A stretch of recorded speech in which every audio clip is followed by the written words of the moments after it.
Son las 9:04 de la mañana y conforme lo habíamos señalado, estamos en Enfoque de los Sábados conversando con el ministro de Economía y Finanzas, Luis Miguel Castilla. El tema naturalmente es el presupuesto nacional ya aprobado en el Congreso. Estaba leyendo yo las notas últimas. En realidad ha sido, por supuesto, como siempre ocurre, una maratón que se prolongó por largas horas y que finalmente en los minutos ya últimos es donde empiezan las presiones por ver si se puede incluir o no algún gasto adicional, algún otro proyecto, etcétera. En fin, es toda una situación estrictamente técnica, pero al mismo tiempo que tiene una enorme validez política, porque quien define y aprueba finalmente el presupuesto es el Congreso de la República, y en consecuencia estamos ante una batalla política también al mismo tiempo. Ministro, muy buenos días y gracias por estar con nosotros. Buenos días, don Raúl. Y vamos a conversar sobre el presupuesto, pero sin duda sobre el contexto del presupuesto, porque el presupuesto en realidad no es sino finalmente una concreción numérica de intenciones, de políticas, de perspectivas, y al mismo tiempo también una revisión de qué cosas son las que en el fondo se está proponiendo una administración, una nueva administración, como es el caso de ahora del presidente Ollanta Humala. Este es el primer presupuesto modelado ya sobre la base de lo que exactamente se quiere y se ha decidido a nivel del gobierno. Entonces, la primera cuestión que se suscita cuando uno habla del presupuesto es: ¿se trata de un contenido exclusivamente técnico o hay allí detrás de él estrategias políticas definidas y supuestas? Primero. Pero en segundo lugar, es también un cierto código de intención de realizaciones, y las preguntas son cuánto de eso en verdad suele ser ejecutado. Porque en el debate en el que estamos, que es, en efecto, si la distribución del dinero es adecuada, si en efecto se está invirtiendo lo suficiente, puesto que estamos en un país que, a diferencia de épocas anteriores, no está ajustado ni aterrorizado, como siempre se ha criticado, digamos, ¿no?, el déficit fiscal, se van a un presupuesto no financiado. Al contrario, hoy día más bien, cosa que siempre una paradoja, existe plata y de lo que nos quejamos normalmente es que no se está ejecutando convenientemente. ¿Cómo calificar en consecuencia este presupuesto en esa coyuntura? ¿Satisface las expectativas? Uno. Dos, ¿estamos seguros de que habrá un nivel de ejecución conveniente? ¿Qué pasa con la ejecución, sobre todo a nivel regional y a nivel de gobiernos locales? Porque allí está el meollo, no solo de la cuestión económica, sino también de la cuestión política, señor ministro. Bueno, muchas gracias ante todo por esta invitación. El presupuesto de la Nación es el principal instrumento por el cual se traducen las políticas del gobierno a acciones concretas. Y este presupuesto ha sido elaborado técnicamente como lo suele hacer, y ha sido debatido en el Congreso, en la Comisión de Presupuesto, los últimos meses, y el debate final que se aprobó la noche del día jueves. El presupuesto de la República, que asciende a 95.500 millones de soles, que es un incremento de 8% con respecto al presupuesto de apertura del 2011, es un presupuesto bien elaborado y que tiene un claro énfasis en cuáles son las prioridades del gobierno: lo que es la inclusión social, el capital humano, la seguridad ciudadana, y esto a la vez de mantener un criterio técnico y un criterio de cierta disciplina y conservadurismo fiscal, porque como todos sabemos estamos ante una situación incierta en el entorno internacional, y mal haríamos inflando un presupuesto expansivo ante la disyuntiva si los ingresos fiscales van a seguir incrementándose al mismo nivel que lo han hecho hasta el momento. Pero definitivamente tiene un claro énfasis en lo social, en incluir segmentos no incluidos, como por ejemplo los discapacitados, que hay una partida especial, atendiendo a los municipios más pobres del país, procurando que ninguna región vea una caída en sus ingresos, haciendo un énfasis importante en el sector agrícola, que es muy importante. La realidad rural del país es una prioridad de este gobierno, y a la vez, yendo a la segunda pregunta, dado relativa baja ejecución que se ha visto este año, especialmente en el gasto de inversiones a nivel de los gobiernos locales y regionales, estamos dando continuidad de inversiones hacia el año entrante. Explíqueme mejor esa parte, o sea, ¿qué cosa es lo que verdaderamente se programó? ¿Qué es lo que se gastó? Es decir, lo que se suele llamar el nivel de ejecución, tanto del gobierno central como de los gobiernos regionales y municipales, porque allí está uno de los temas, uno de los cuellos de botella que hasta ahora se ha venido expresando. Correcto. Acá lo mejor sería hablar de la ejecución de las inversiones, porque usualmente el gasto corriente se ejecuta casi al 100%. Con respecto a las inversiones, a la fecha, a nivel nacional se han ejecutado más o menos el 55% de lo programado para el año. Se estima, siempre hay un último impulso el último mes del año y probablemente se gaste alrededor de 65% en total a nivel de las inversiones, donde el ejecutor más eficaz tiende a ser el gobierno nacional y de ahí hay un problema importante de subejecución de los niveles locales y regionales. Ahora, ¿es un comportamiento relativamente clásico, por así decirlo? Así es. ¿O es producto de este cambio de gobierno y de esta situación, en fin, de procesos electorales y todo, que ha hecho que se gaste menos? Yo creo que hay un conjunto de factores que lo explican. Uno de ellos ha sido el cambio de autoridades, ciertamente. Y es importante tomar cuenta de que siempre cuando un alcalde, un presidente regional entra con prioridades distintas. Y muchas veces las prioridades, y hay mucha renovación de actores, casi el 90% de las autoridades locales son nuevas. Entonces, a veces es difícil darle continuidad y que concluyan las obras que están en ejecución y se plantean obras nuevas. Entonces, lo que hemos pretendido hacer es que se culminen los proyectos que están en ejecución y después se programe las obras nuevas. Pero justamente, dado que hay un remanente no utilizado, lo que hemos hecho ha sido trasladar ese gasto de inversión, ese presupuesto de inversión no utilizado al año entrante. ¿Ese remanente de cuánto es? Más o menos un monto general. Lo que hemos propuesto en la ley de presupuesto ha sido un monto cercano a los 3.500 millones de soles adicionales al presupuesto aprobado.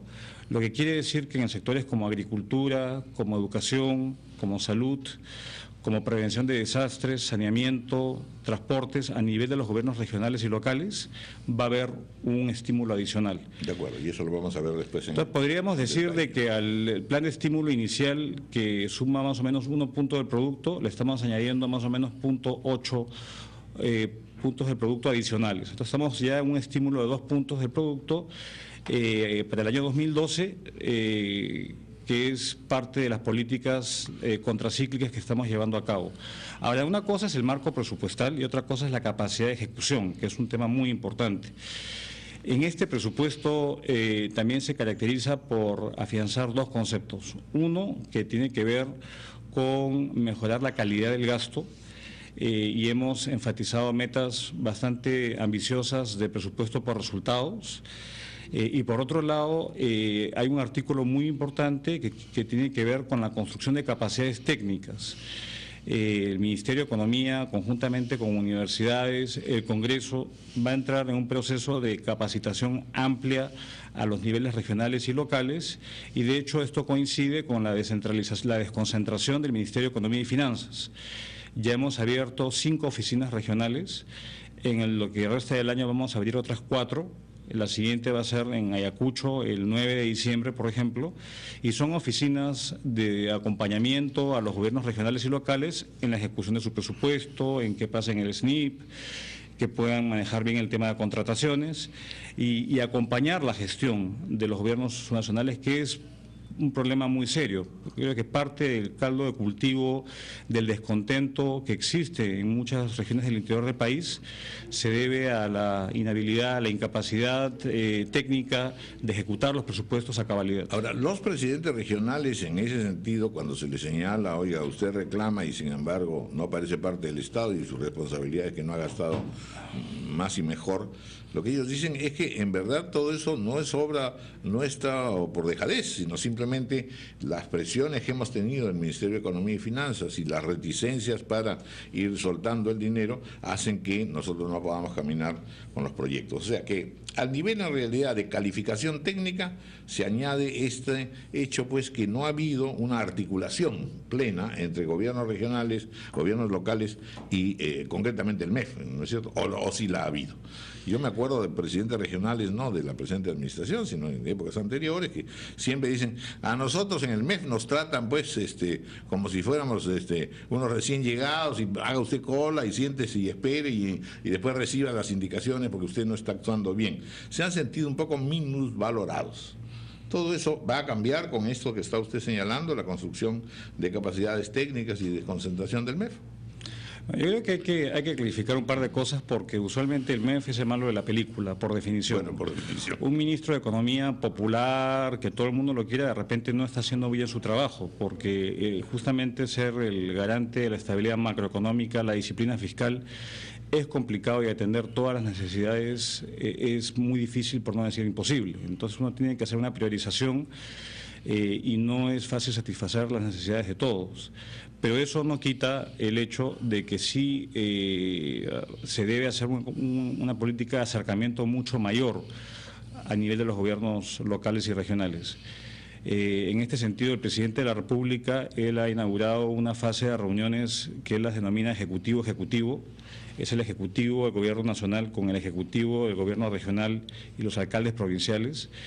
Que hay 3 reuniones. Hay una reunión de campo donde van los técnicos, una reunión después en Lima donde vienen las autoridades regionales y provinciales, y después una reunión final con el presidente de la República, donde se han identificado cuáles son aquellos cuellos de botella que impiden la ejecución de proyectos, donde hay faltantes de presupuesto, y se plantea una agenda propositiva para resolver problemas. Entonces, definitivamente sí hay un cambio en este gobierno de una relación mucho más estrecha de colaboración, porque al final el ciudadano no sabe distinguir entre gobierno nacional, gobierno local, es el gobierno en general, es el Estado. Y no hemos estado a la altura de las necesidades, digamos, del ciudadano, que es el que importa finalmente. Sí, el ciudadano en realidad no hace esa distinción, pero el que sí hace esa distinción es el presidente municipal y el presidente regional. Es decir, en esos casos ellos no se sienten Estado, ellos son en realidad protestatarios y peticionarios frente al gobierno central. ¿Es así o no? ¿Cómo corregir esto que es una fuente de conflictos? Es decir, la falta de articulación de estos 3 niveles. Yo creo que ese es uno de los grandes desafíos que se tiene como Estado, lograr, digamos, una visión en conjunto y estas complementariedades que se deben dar, pero a veces uno responde a objetivos distintos. Probablemente el objetivo del alcalde sea que no lo revoquen en 3 meses, en 4 meses, y el objetivo del gobierno nacional sean políticas de más largo aliento. Pero definitivamente se tiene que conjugar ambas prioridades porque quien paga al final las consecuencias es el ciudadano, y que está demandando servicios de calidad, que ve que la carretera no está asfaltada, que hay problemas de acceso a servicios básicos. Entonces yo creo que se tiene que trabajar esto, y es parte de las políticas de inclusión social que se dan de esta forma, y yo creo que ahí todos compartimos el mismo objetivo. La cuestión es que el dinero que se otorga no se malgaste, sino que se asigne de manera adecuada. El presupuesto hace unos 6 años era más o menos 50.000 millones de soles. Hoy en día está cercano a los 100.000 millones de soles, se ha duplicado. Y la pregunta que yo siempre me hago es si es que los resultados han ido de la mano en términos de indicadores de la calidad de los caminos rurales, del acceso a agua potable, a saneamiento, la calidad de la educación. Y la respuesta es no, todavía tenemos que avanzar en este paso siguiente, que es lograr que el gasto que se asigna a los distintos niveles de gobierno sea de calidad y sea de impacto. Y acordémonos de que gran parte del presupuesto hoy lo manejan los gobiernos regionales y locales. 32%. A nivel de inversiones, el 60%, del presupuesto de inversiones lo ejecutan los gobiernos locales y regionales. Ahora, ¿cómo es entonces el procedimiento de la calificación del gasto, es decir, del presupuesto por resultados? Que también trae, por supuesto, sus discusiones, ¿no es cierto? De nuevo, el gobernante local, el municipio o el gobierno regional están bajo la presión inmediata y en muchos casos caen en la tentación, además, de que se les recuerde por el estadio, por el monumento a las botas y en fin, por cierto grado de personalismo. ¿Eso es un buen o mal resultado? ¿Cómo se planifica, en definitiva, la acción del Estado? Usted está señalando que hay toda esta construcción de capacidades que me parece esencial, pero lo real es que también pues existe la variable política, que es la que hace, y la variable personalista, que es la que hace que estos señores de gobiernos locales y regionales tengan una lógica diferente y que entonces se van a molestar si es que la evaluación por resultados los descalifica. Yo creo que esto hay que ponerlo en positivo, don Raúl, porque, por ejemplo, nosotros tenemos un programa de incentivos municipales donde se le otorga un adicional de presupuesto a aquellos gobiernos locales que cumplan ciertas metas muy concretas.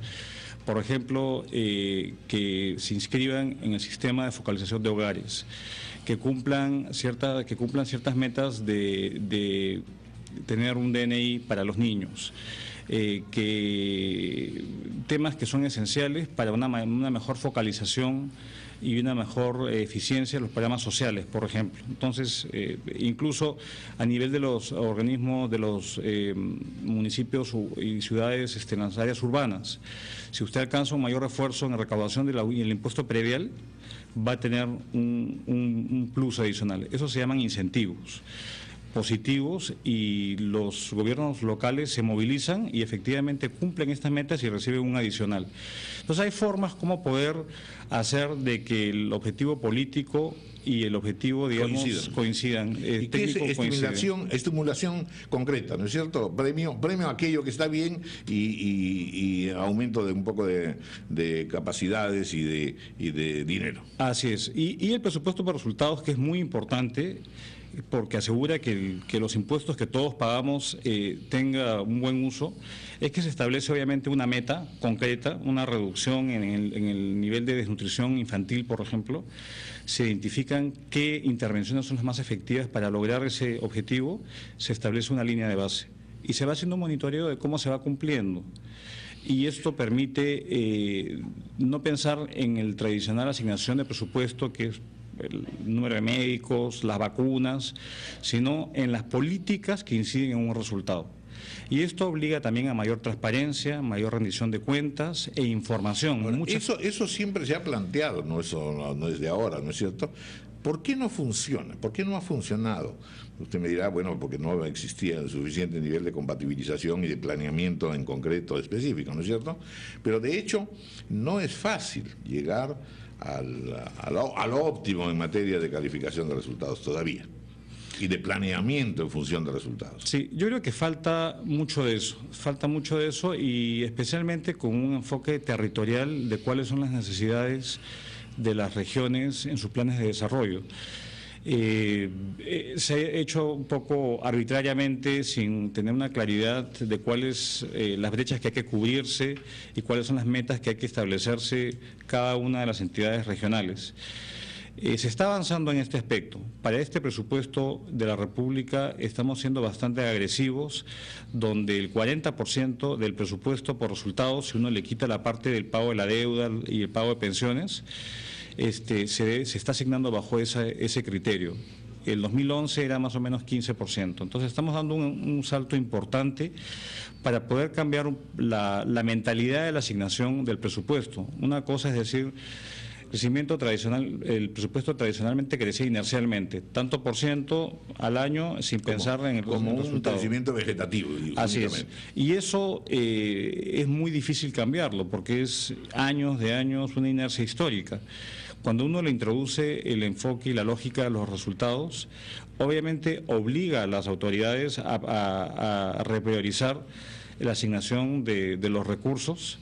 Y de hecho, muchos de los programas que estamos poniendo en el presupuesto de este año, en educación, en salud, tienen ese enfoque.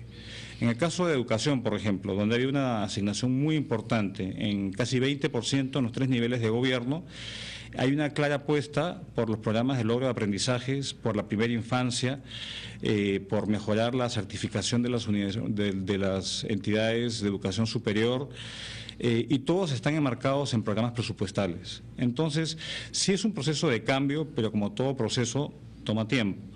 Y toma también tener, tener la información para hacer las evaluaciones. Esto es un cambio en el enfoque y obviamente demanda tener información que muchas veces no la hay y verificación del avance en estas metas. Así es. Bueno, vamos a hacer una pausa porque en realidad aquí ya estamos entrando al otro terreno, es decir, que la metodología lo que supone es que detrás de las cifras existe, por supuesto, inspiración, decisiones, cambios que quieren ser sustantivos. Hay otros aspectos, por supuesto, que han preocupado y siguen preocupando en el debate económico, es decir, ¿cómo se obtiene el dinero? ¿Qué pasa con la tributación? ¿Va a haber un ajuste de cuentas en la tributación o no? Allí hay un cierto nivel de preocupación, sobre todo de la pequeña, mediana empresa, pero también de los empresarios en su conjunto. Y luego otro aspecto que también ha sido y sigue siendo materia de discusión. ¿En qué reposan los ingresos del Estado? ¿Es solo en la minería? ¿Qué importancia tiene el agro y cuánto debe satisfacerse a este? Porque en realidad es quizá el que en términos de mano de obra y de ingreso y de comida es fundamental. Y en el fondo de los conflictos están todas estas cuestiones implicadas. El Estado debe ser más eficiente, pero al mismo tiempo tiene que saber distribuir mejor obligaciones y responsabilidades. Vamos a ver esto luego de la pausa, 9:25.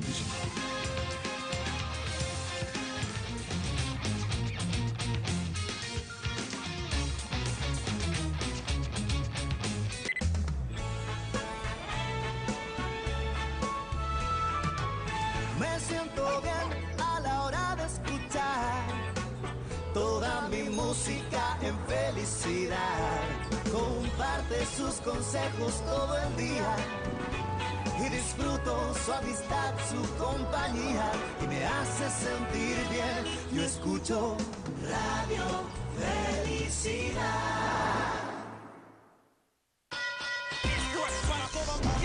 Esta es mi zona, la zona de los bravos. Pégate a la zona 90.5 FM.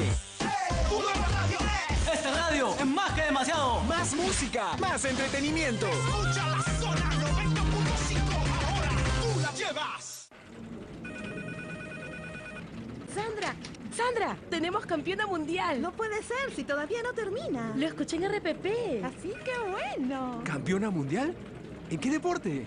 Cuando escuchas RPP, escuchas la noticia antes que nadie. RPP, la voz de un gran país. Social Folders viene a ser un sistema desde el que podrás realizar copias de seguridad del contenido de tus cuentas en tus redes sociales, fotos compartidas o como servicio de almacenamiento en la nube para tu equipo. Tal y como lo explican sus creadores, la gran diferencia con aplicaciones similares es que va más allá de las copias de seguridad de tus cuentas, ofreciendo además de los backups la posibilidad de subir archivos a tus cuentas online. El procedimiento, una vez nos hayamos registrado, te permite conectar tus cuentas en la aplicación incluyendo Flickr, Box, Instagram, Facebook, Picasa, YouTube, Google Docs o Photobook, en una lista que promete ir creciendo poco a poco.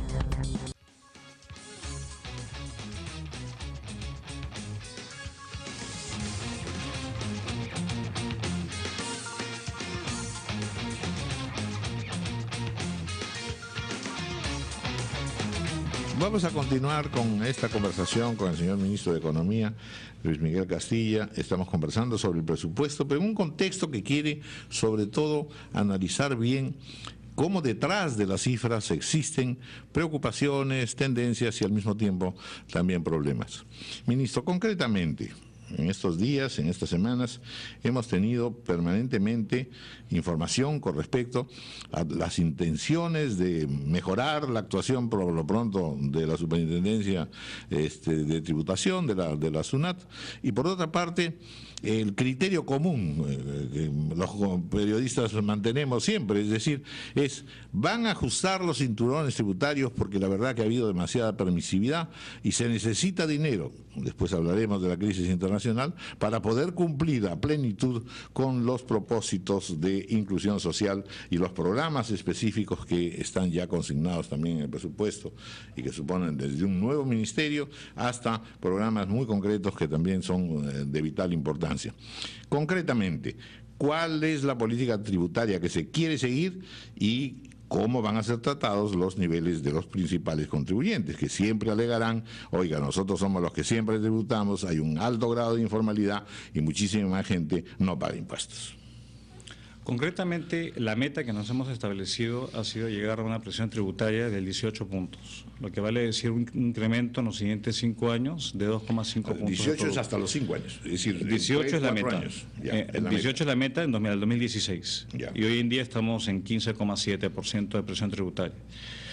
Esto evidentemente responde al hecho de que tenemos una economía muy informal. Esto responde al hecho de que los niveles de evasión son extremadamente altos. En el caso del impuesto a la renta es el 50%, en el caso del IGB es el 35%, y hay un segmento importante de personas naturales, de empresarios independientes que no pagan impuestos. Entonces, la mejora y lograr estos objetivos pasan por mejorar la administración tributaria en distintos aspectos. Uno es fortalecimiento y autonomía de la SUNAT, que creemos que es muy importante. Es la principal entidad, es la entidad que recauda los ingresos para el Estado y tiene que fortalecerse y poder atraer mejores técnicos y tener la capacidad, la plataforma informática para identificar cuáles son aquellos nichos, aquellos segmentos, digamos, que no pagan impuestos. Podríamos decir que la SUNAT en los últimos años perdió ritmo, porque en verdad fue una de las grandes consecuencias, en fin, del remodelamiento de la economía nacional en un momento dado. Marchó muy bien, pero luego como que un poco perdió el ritmo. No, yo no diría que perdió el ritmo, sino que se estancó en un nivel, si uno lo mide la efectividad de la SUNAT por el ritmo de recaudación, se quedó un poco plano, ¿no? En una presión tributaria de cerca de 15 puntos del producto. Y subir a comienzo obviamente, a comienzo de los 90 tuvo un ritmo vertiginoso de crecimiento de una presión de 5% al 10%, lo duplicó en un par de años. Obviamente que el punto de partida abajo ayudó. Lo que es importante ahora es fortalecerla, darle mayor autonomía, mayores recursos y capacidades para que lleve adelante sus funciones de fiscalización, de cobranza, especialmente en aquellos segmentos que no pagan impuestos en el país, por un lado, pero por otro lado también tiene que tener un rol de que facilite este pago de impuestos. A veces pagar impuestos es muy complicado, uno se mete a la página web y hoy en día muchos países hacen sus pagos de impuestos por el Internet y pagar, digamos, con la clave SOL, meterse, yo he intentado y no es fácil. Eso por un lado. Por otro lado está todo el tema del contrabando que existe en el país, que cada vez se agrava más.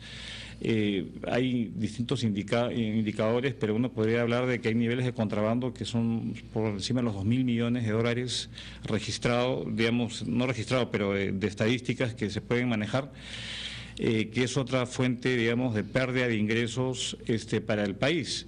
Y está el último tema, que son las deudas tributarias que se van acumulando. El stock total son más de 100.000 millones de soles de deudas que se van acumulando. Y que se alargan profesamente, ¿no es cierto? Es decir, yo no sé si es profesamente. El Tribunal Fiscal no funciona con la adecuada prontitud, hay un conjunto de leguleyadas.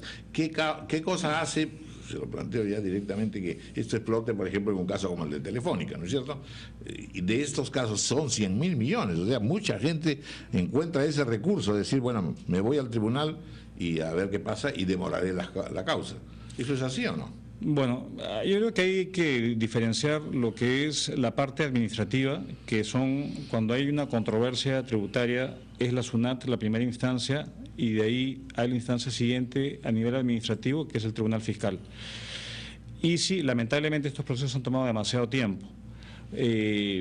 hay casos donde para que ya se llegue a una cosa juzgada a nivel administrativo, tribunal fiscal, pasan 5, 6 años, 7 años. Y muchas veces la deuda, el 20% es la deuda y el 80% son multas e intereses que se van acumulando. Y de ahí siempre queda la posibilidad de ir al Poder Judicial, y ahí son otros 5 o hasta 10 años.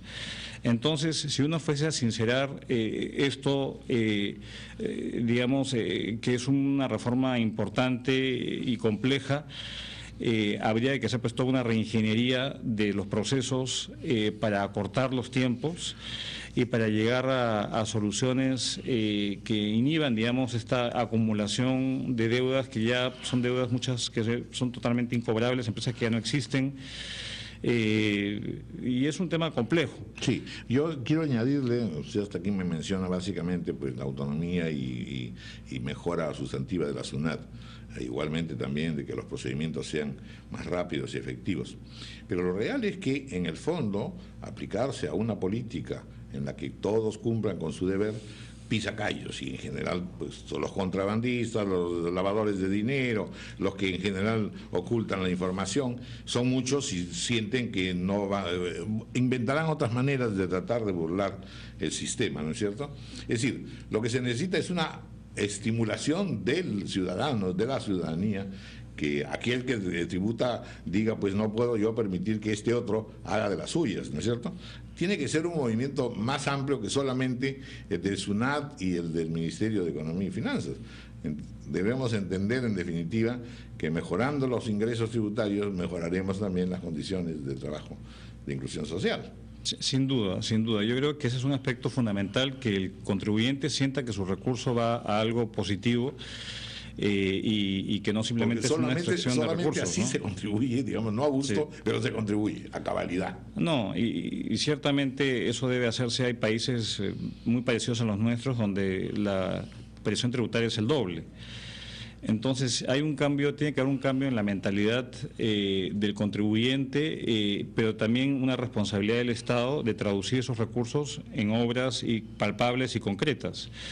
Un tema importante que no lo mencioné anteriormente, que se añade, digamos, a esta baja presión tributaria que tenemos, es que han proliferado una serie de exoneraciones tributarias importantes, de gasto tributario, que alcanza 1,5 puntos del producto, que son exoneraciones que muchas veces uno se cuestiona si han sido efectivas o no.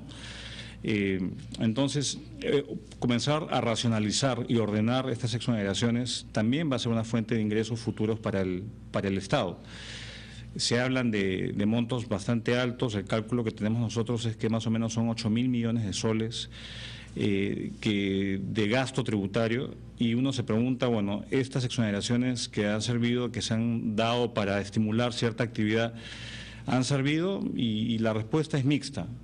Yo diría que en el caso de las exoneraciones en las provincias, en las regiones selváticas, es poco lo que se ha logrado en términos de desarrollar estas regiones que cada vez tienen mayores problemas de conectividad, y se planteó evidentemente transformar estas exoneraciones y más bien dar recursos de inversión para que las propias regiones ejecutaran.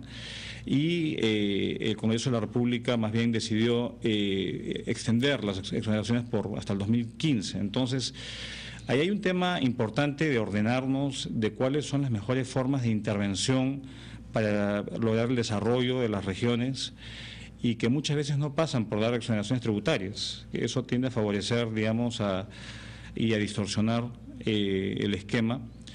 Pero sin duda se tiene que trabajar en traducir los impuestos que se cobran en obras, y que la población, digamos, no se vea desanimada a pagar sus impuestos, y esto va de la mano con la formalización. Las políticas para formalizar a nuestro país deben tener primer lugar, y a veces el costo de la formalización o la forma de lograr una formalización requiere un costo tributario inicial de repente. Incentivar a que más independientes coticen, digamos, en la planilla, tiene que haber un incentivo inicial que al mediano plazo va a redituar en una mayor expansión, digamos, de los ingresos fiscales. se está trabajando iniciativas en el Ejecutivo. La ley MIPE planteaba justamente ese esfuerzo de crear un régimen especial para formalizar a la micro y la pequeña empresa. No ha funcionado del todo. Se está trabajando una iniciativa en el Congreso para lograr esa mayor formalización, que no solamente pasa por reducir los costos de ser formal, sino de aumentar los beneficios de la formalidad. Entonces es una tarea muy importante, porque también la formalidad no solamente se traduce en mayores recursos para el Estado, sino se traduce obviamente en empleos, digamos, más productivos, mayores salarios y un mayor bienestar, ¿no? Entonces, va más allá de la discusión tributaria. Vamos a tocar otro tema que también, porque este es esencial, pero opera básicamente, por así decirlo, bajo una notoriedad baja, ¿no es cierto? No hace noticia normalmente, porque es un proceso no solamente técnico, sino además de alguna manera silencioso. Estamos ante un tema y un dilema complicado. ¿Cuáles son los sectores productivos que son fundamentales y prioritarios? Hemos discutido un poco vanamente, digamos, no, la minería no es lo principal es el agro, en fin, todos los sectores sin duda son importantes, pero la estrategia hacia dónde debe ir. En efecto, los reclamos mayores y quizá la base de los conflictos son aspectos medioambientales, pero sobre todo también aspectos del agua que tienen que ver directamente con la agricultura y con el saneamiento. Es decir, que el poblador en realidad cuando reclama el agua no lo hace pensando solamente en que la minería daña la calidad del agua, sino lo hace pensando en que quiere llegar a estas dos necesidades fundamentales. Agua para el riego suficiente, garantizada, agua para el saneamiento, puesto que el país está en un proceso de urbanización acelerada. En ese terreno, ¿cómo se traduce toda esta problemática en el presupuesto? Bueno, en el presupuesto definitivamente debe haber recursos para que el Estado pueda estar presente donde no lo está y provea los servicios básicos que tiene que proveer, y que no se le achaque responsabilidades a terceros de una función que es netamente pública. En estos conflictos sociales que el país está viviendo, lamentablemente, ya el presidente ha marcado cuál es el norte, cuál es la estrategia. Y la estrategia, como él lo ha dicho, se privilegia el agua y el oro. Y vale decir compatibilizar ambos objetivos, poder explotar el recurso natural, pero sin que esto vaya en desmedro de que haya suficiente recurso hídrico para atender las necesidades de la población. Si hay países tan exitosos que han logrado esto, como los países como Canadá, como los países escandinavos, que son ricos en recursos naturales, Australia, ¿por qué no lo puede hacer el país? Donde efectivamente está el oro y está el agua. ¿Cómo compatibilizar una minería responsable con el medio ambiente, con una agricultura floreciente que genere oportunidades y empleo a la población? Entonces, acá yo creo que deben haber soluciones técnicas donde se puedan compatibilizar ambos aspectos. Cuando se tiende a politizar e irse a posiciones extremas de un lado o del otro, no se va a lograr el punto intermedio. Entonces, lo que se ha planteado es una nueva política de minería responsable, donde si es que hay daños ambientales, se mitiguen, hay fondos que se han establecido de garantía que remedie pasivos ambientales que hayan, está otro tipo de ordenamiento que tiene que haber a nivel de los permisos ambientales, a nivel de los estudios que se tienen que realizar para que cualquier obra extractiva que se realice en el país, que tenemos un gran potencial, solamente se explota menos del 3% del potencial que tiene el país minero, por ejemplo, se pueda hacer de manera armónica, preservando, digamos, este equilibrio que debe de haber. Y aceptando que también hay regiones en las que, en definitiva, más que regiones, no hablo de regionalización, sino zonas en las que ciertamente no se puede actuar, digamos, en explotaciones mineras. Porque eso es lo que nos está faltando, una demarcación también adecuada de dónde invertir y en qué invertir, en qué tipo de explotación. Así es, yo creo que se ha planteado un ordenamiento territorial y hay zonas evidentemente que son zonas que debe estar prohibido, digamos, hacer ese tipo de explotaciones, porque ciertamente pueden conducir a daños irreparables que no se pueden mitigar de ninguna forma. Entonces, el ordenamiento territorial es importante. Y a esto también se suma este fenómeno que es aún más grave, que es el tema de la minería informal, de las actividades ilegales que están proliferando en el país. Que también ocurre con lo forestal, ¿no es cierto? Que ocurre con lo forestal. El caso de Madre de Dios es un caso emblemático y de suma preocupación, y ahí obviamente lo que falta es mayor desarrollo, mayor presencia del Estado y mayor control interno para evitar estas actividades ilegales, porque lamentablemente se tiende muchas veces a confundir la actividad formal con la actividad informal, y se llega pues a un círculo vicioso de expectativas y de percepciones de parte de la población. Se tiene que hacer un gran trabajo de ordenamiento de dónde se deben explotar y no explotar, y que los beneficios de esta explotación minera o de los recursos extractivos se vea con claridad, y tratar de no radicalizar ni irse a posiciones extremas, porque eso al final no conduce a nada. Todos salimos perdiendo y, repito, la estrategia del gobierno es lograr un equilibrio, un balance entre ambos conceptos. Vamos a hacer una pausa y luego entraremos ya a un detalle mayor con respecto a inclusión social y el gasto previsto en el presupuesto. En realidad las cifras son sumamente interesantes porque en definitiva vemos un redireccionamiento del gasto y entramos entonces a salud, a educación, a los programas sociales, al nuevo ministerio, etcétera. En general de lo que se trata es un objetivo ambicioso, es decir, llegar no solo a un 32% que están recibiendo en el presupuesto y a un 60 y tantos % en materia de inversión, sino sobre todo en lograr disminuir, y estas son las metas claras, de disminuir la desigualdad, disminuir la pobreza, mejorar la asistencia infantil, mejorar la educación, que estamos allí todavía en serios problemas. En fin, es muy importante todo este tema de la inclusión social, porque aquí se está jugando en realidad gran parte de lo que no se ha hecho del todo en los gobiernos anteriores y que hoy día es sustantivo, es decir, tenemos definitivamente que hacer que nuestro modelo de desarrollo sea también un modelo de desarrollo social, sin duda. Una pausa.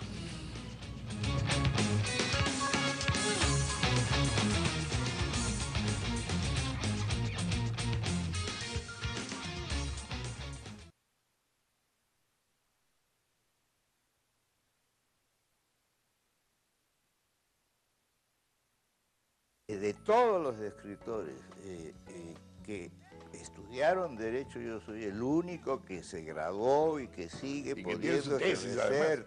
Y tuvo su estudio. Tuvo su estudio y además sigo inscrito en el honorable Colegio de Abogados y puedo ejercer. Todavía puedo ejercer. Bueno, tienes ahí un seguro, entonces. Sí, seguro.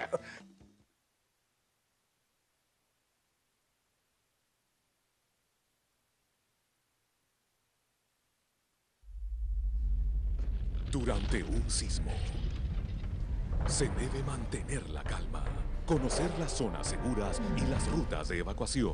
Participa este martes 29 de noviembre a las 11 de la mañana en el Simulacro Nacional de Sismo y Tsunami. La preparación es vital.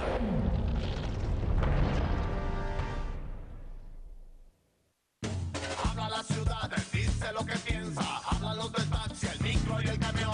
Radio Capital, que suene tu opinión. Radio Capital, que suene tu opinión.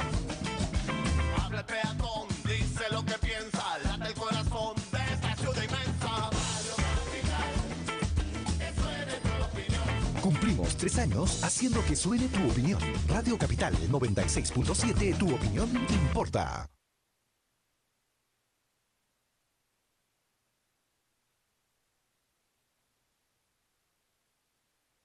Tus estudios de Derecho, pero además llegaste a poner una oficina. ¿En serio? Sí. Bueno, el resultado fue tragicómico, porque en efecto se llamaba Abogados Asociados, hasta que Guido Monteverde, en esas crónicas chismosas que publicaba, dijo que había abierto un estudio con 2 socios y que se llamaba Abogados Asociados Aficionados.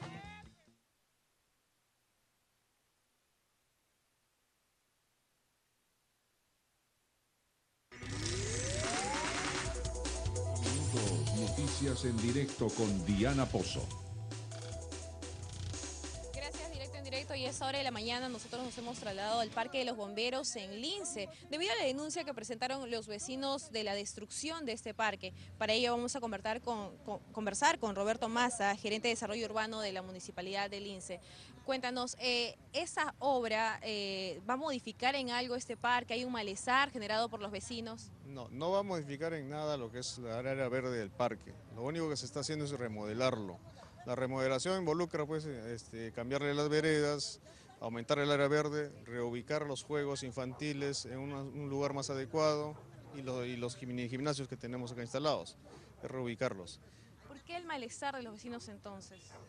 Me parece que, no sé, tengo una percepción, que es un tema de repente que escapa a la parte técnica, porque acá nosotros no estamos modificando el uso de parque, ni tampoco le estamos aumentando área de concreto. Ellos denuncian no haber sido informados, no saber el presupuesto que se va a destinar para estas obras. Yo he tenido conversación ahí en la mañana del día de ayer con ellos para que se apersonen a la municipalidad. La información está ya completa para que puedan revisarla, porque la ley lo permite. La revisen, puedan ver los planos, puedan ver el presupuesto de obra y puedan ver la carta de los bomberos donde aceptan eso. Entonces yo los he invitado a que vengan a la municipalidad, pero me parece que ya tiene otro trasfondo este tema. Muy bien, es la respuesta que nosotros tenemos del municipio de Lince. Nosotros podemos ver en la zona incluso a varios de los vecinos quienes tratan de impedir que las obras se continúen en el Parque de los Bomberos. Directo en directo, RPP Noticias.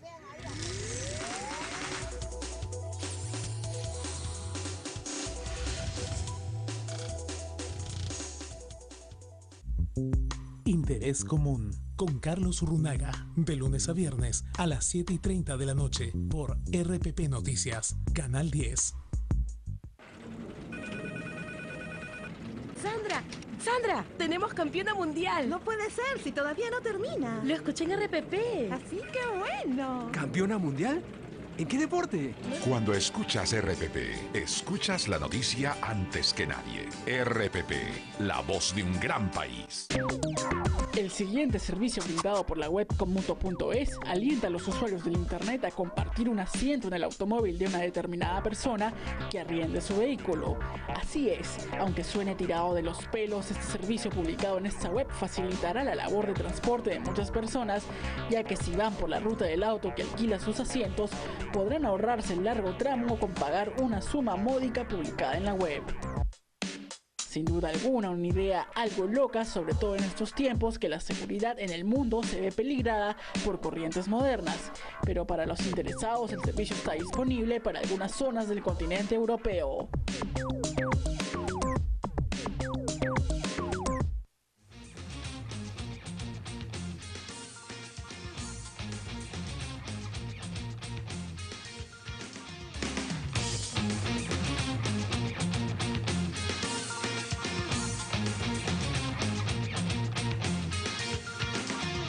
Continuamos en un tiempo que desgraciadamente nos está ganando. Hemos hablado ya de los temas sustantivos, también un poco lo de inclusión social, pero en realidad hay otro tema que también está vigente y preocupante. Es decir,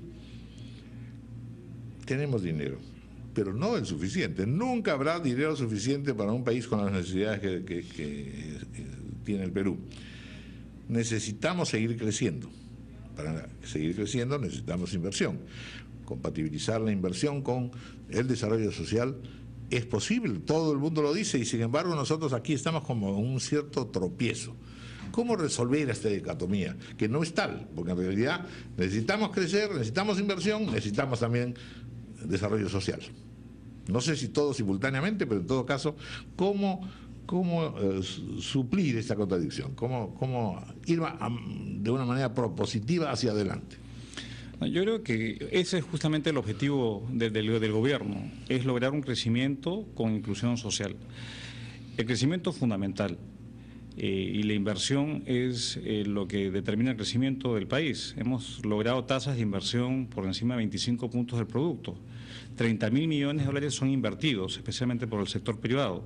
Y eso es lo que ha conducido a que el país crezca a tasas altas, las más altas en el mundo por los últimos 10 años, que se genere empleo y que se reduzca la pobreza.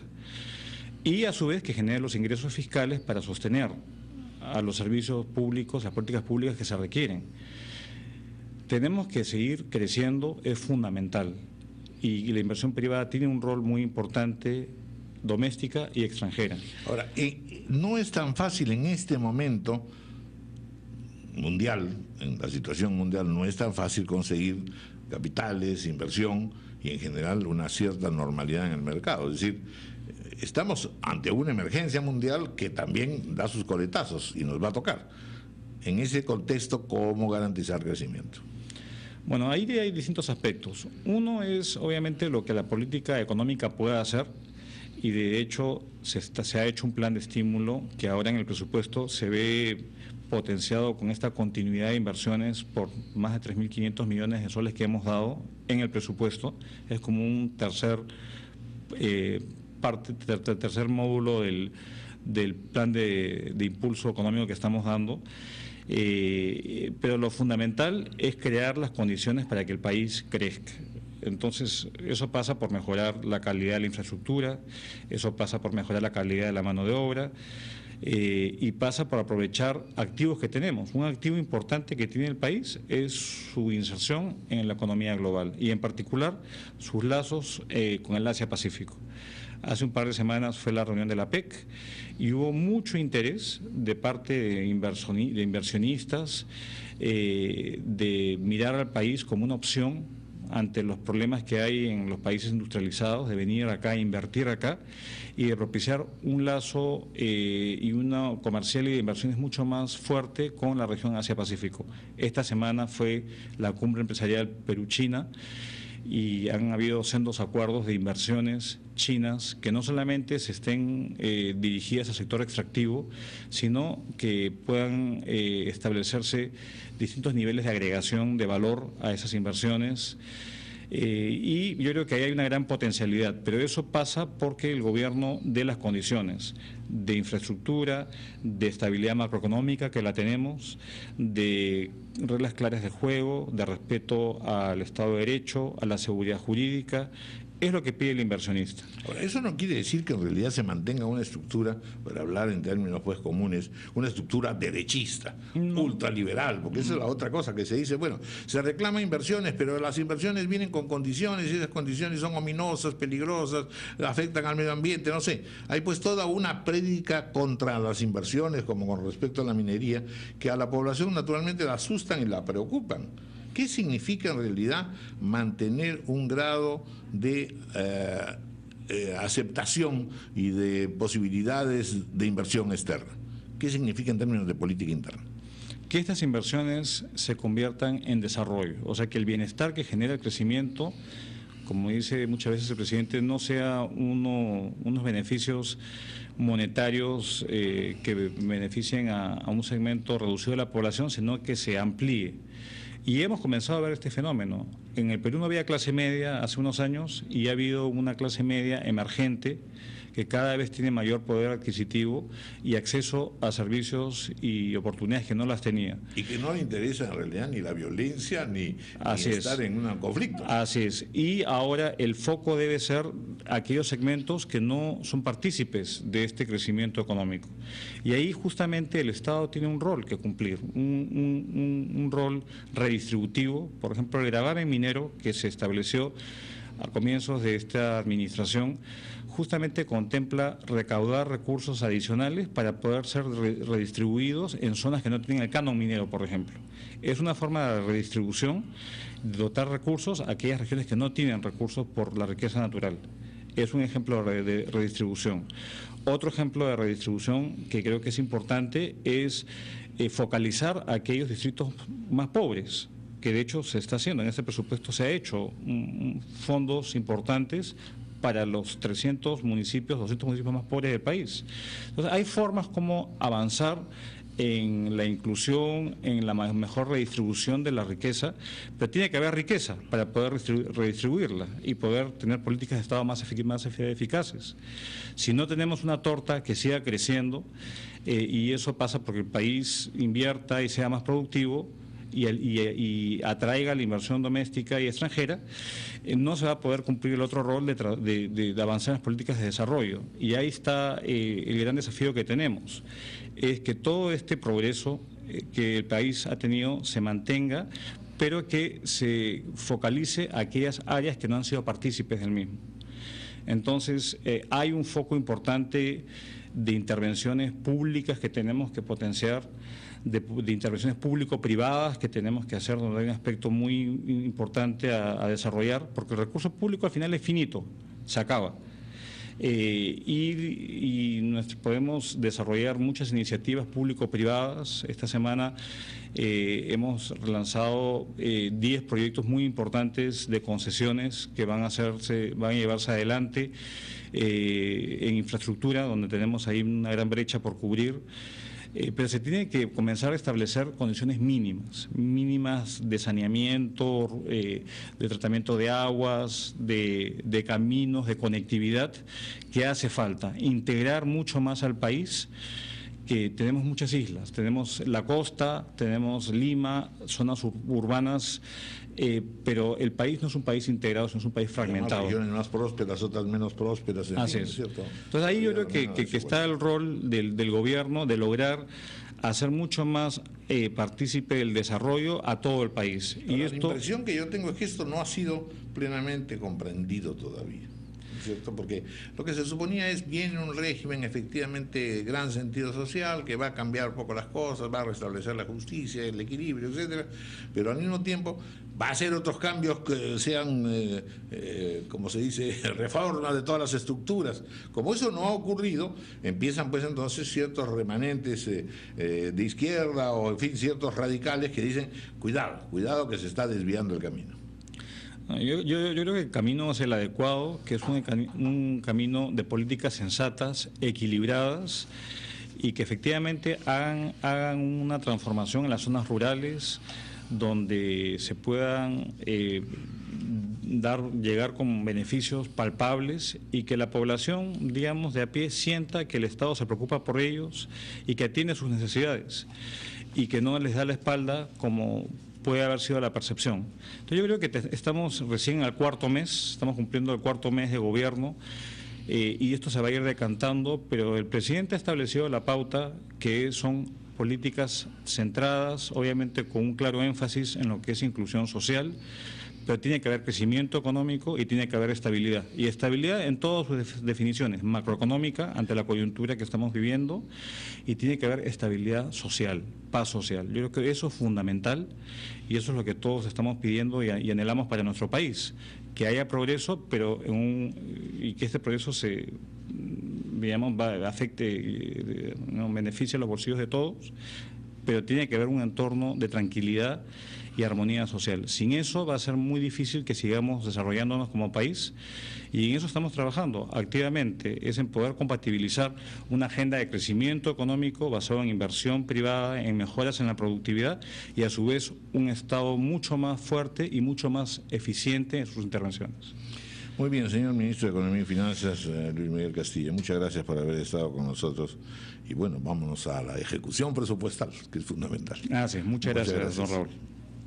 Son las 10:02 de la mañana, estamos culminando Enfoque de los Sábados, tenemos varios alcances importantes con relación al presupuesto y lo que viene en curso en materia de administración y realización gubernamental. Y naturalmente vienen luego diálogos de fe con el señor Cardenal. Hasta luego.